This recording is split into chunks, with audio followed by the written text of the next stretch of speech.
watching my channel. I'm Shafreed, otherwise known as Little Miss Mahjong, and I'm joining you from Montreal, Canada, land of the traffic cones and detours. Today we're going to conquer the Charleston.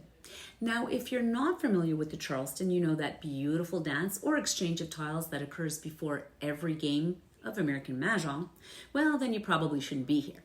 But if you are, then stick around and see why the Charleston falls into one of those kind of love-hate relationships.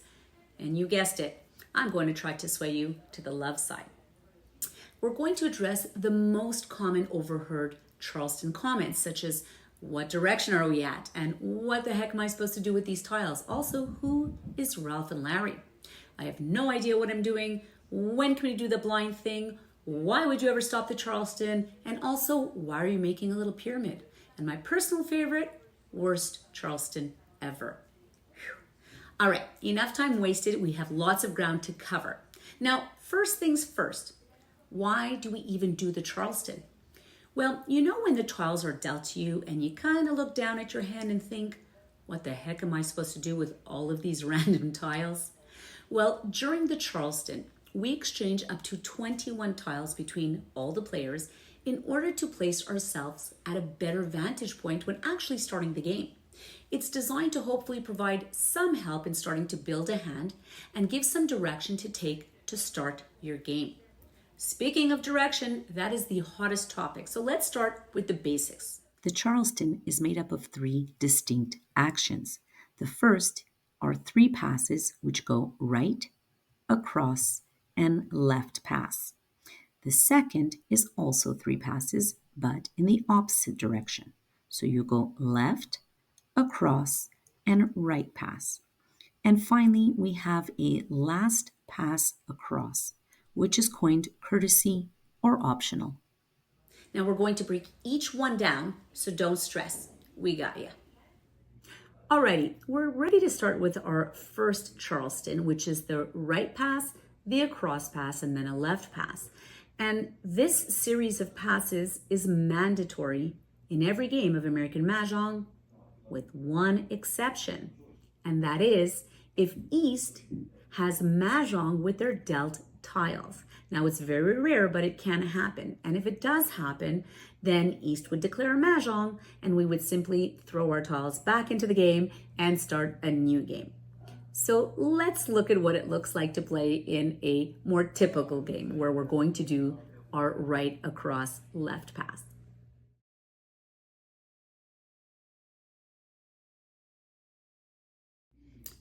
Alrighty, so starting with the right pass, we are obligated to pass 3 tiles. So I'm going to take 3 tiles that don't work for my hand and place them right here on the right side. Now, I really prefer to place my tiles on the outside of the table as such, so it's really clear who the tiles are going to. If I were to place the tiles over here, there may be some confusion as to whether we're passing right or across, etc. So if space permits, on the outside is preferable. And of course, the person on my left would be passing to their right, so those tiles would be coming to me. Now then you would take your tiles and place them in your hand. At this time, you want to take a couple of seconds to look at your tiles and see if any of them work for you before choosing 3 other tiles that you need to pass across. Once you've made your decision, you would take your 3 tiles and you would pass them directly in front of you. And the people on this side and this side would do the same. And it's really important so that it's clear what side you're passing to. And they would take their tiles, and this person would take their tiles. And of course, I would get my tiles across. Again, placing them directly in front of the person in this case is very clear that it's an across pass. I would take the tiles, place them in my hand, and contemplate my next move. Next up is the left pass, and we call this the first left. So in this particular instance, we are able to do something called a blind pass. Well, what is a blind pass? If I didn't have 3 tiles to pass to the person on my left, I could steal tiles from those that were passed to me. Now, I know that's confusing, so let me show you what it looks like. Let's just say South passed me these tiles. And I've only decided on 2 tiles that I want to pass. I really want to keep the rest of my tiles, whether I'm undecided, whether I want to play more strategically. I only want to pass 2, but I am required to pass 3. So the way we do that is we steal a tile from that was passed to us, and we do not look at those tiles. That's why it's called a blind pass. So I would take 1, I would add it, and then I would pass 3 tiles. Okay, and that's called a blind pass. So let's look at that again. The person on my right, which is South, passes me 3 tiles. And now it's up to me to pass 3 tiles. But I only have 1 that I want to part with. So I grab 2 others from those that were passed to me. I hook them up with mine, and they pass them to the person on my left. This way, I've given 3 tiles to the person on my left. Now remember, I only removed 1 tile from my hand, and I'm receiving 1 tile to place back in my hand. Alrighty, we're done with the first Charleston, and that brings us to the second Charleston, which is a left, across, and right pass. Now, that second Charleston is actually optional. That means that anyone at the table can opt to stop the second Charleston and omit all 3 passes. If that were done, you would simply go straight to the courtesy pass. Now, no one is allowed to challenge that player or ask them questions as to why they have stopped the Charleston. And of course, there's good reasons and not great reasons to stop the Charleston, but we're not going to get into the logistics of that just now. I just want you guys to know that it is an option. But keep in mind though, if you are considering to stop the Charleston, you do need to voice your plans pretty quickly. Because if any tiles have been passed and looked at, it's now too late to stop the second Charleston, and then you would need to finish it in its entirety. So someone would simply say, hey guys, I think I want to stop the Charleston, and you would let everyone know ahead of time, okay? Now, in most games, you would probably go ahead with that second Charleston. I would say in 90% plus games, people do the Charleston. And of course, that means that you would do all 3 passes. So you would do the left, across, and right pass. So let me show you what that looks like.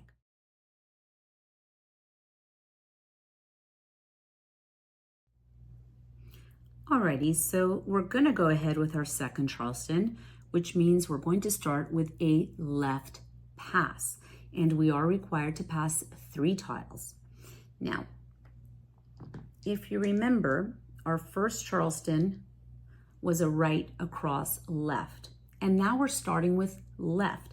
That means that you have 2 left passes that have just kind of touched each other, okay? So we traditionally stack our tiles as such, kind of in a little, I'll switch it around, you can see, a little pyramid or a little hat. And the reason we do that is to differentiate between that first left and now the second left that we're starting. And it's just a visual cue. A lot of people are at the table, maybe a little bit confused. So this little cue helps everyone remember where we are. And we only stack our tiles like this on that second left. We don't stack it like that in any other passes. So this person would pass me their tiles, and they would stack it as such. Now, this is not a rule. It is simply a visual cue to keep everyone in check.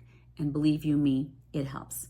So then I would grab my tiles, place them in my hand, and prepare for my next pass, which is the across pass. So again, I'm going to take 3 tiles, and I'm going to pass them across.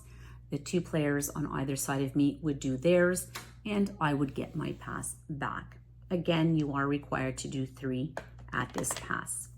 And finally, That would bring us to our last pass, which is the right pass. And that right pass can also be blind, just as it was in that last first Charleston. So in this case, if I were going 3 to the right and I didn't have 3 tiles to pass and I only had 2 that I wanted to part with, well, I would wait to receive my pass from the person to my left. I would simply grab a tile, I would add it to mine, and then I would pass 3 tiles. And that is called a blind pass. Again, we do not look at the tiles that we take from. We do it blindly, okay? And because I've taken 2 tiles from my hand, I have 2 replacement tiles. And again, everyone can opt to do a blind pass if they choose. Now that brings us to our final pass, which is a courtesy or optional pass. All right, let's see that courtesy pass in action. Now, this pass is a little bit confusing because the people who are passing across from each other can pass from 0 to 3 tiles, and these 2 people across from each other can pass 0 to 3 tiles. And it doesn't affect these guys, what we pass, and vice versa. So let me just show you that in action. Let's say I want to pass 3 tiles to the person across from me, but that person tells me that they only want to exchange 1 tile. Well, we have to agree on the lower denominator. So since I have 3 and they have 1, we're going to actually only exchange 1. So I would just change 1 with that person. Now that doesn't affect these guys over here. If this person wants to do 2 and this person wants to do 2, well, that's perfect. There's no bargaining involved. This person would take these and this person would take these. So you see, we can change any amount from 0 to 3, and they can change any amount from 0 to 3. So that completes the Charleston. We've done the first part, which was right across left, and then we did the second part, which was left across right, and then we finished it with the across pass, which is called courtesy.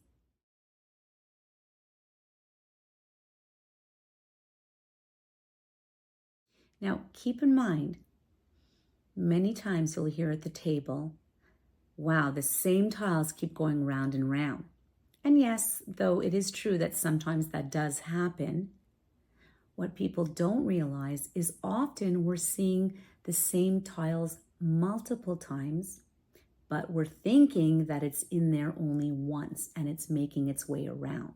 So if you think that there's a lot of 1 dots in that Charleston, you may be surprised to see that it's many 1 dots and not just one of them that keeps circulating.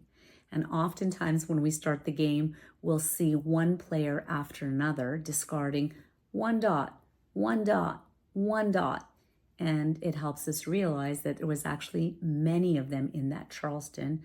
And maybe that's an indication that we should have maybe thought about holding on to those 1 dots, because we would have had a pung of 1 dots by the end of the Charleston. Anyways, food for thought. Now, the speed of the Charleston differs at everyone's table, so do what's right for your group.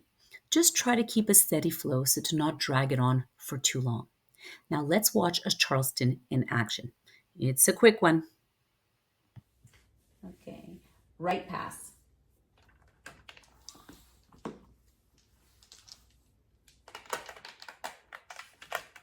Across pass.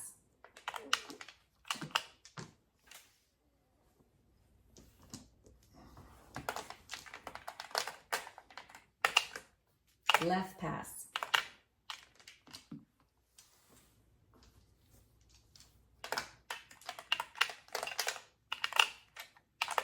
Would everyone like to do the second Charleston? Wait, yes. Okay, left pass. Second left.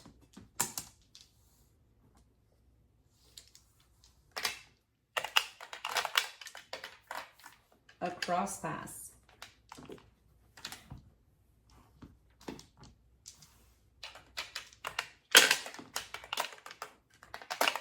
final right pass.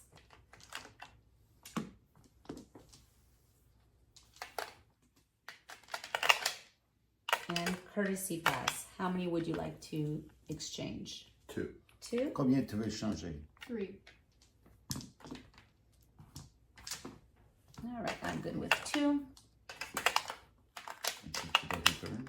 As promised, some tools to use to keep track of that dang Charleston. Stay focused and keep discussions to a minimum during this time.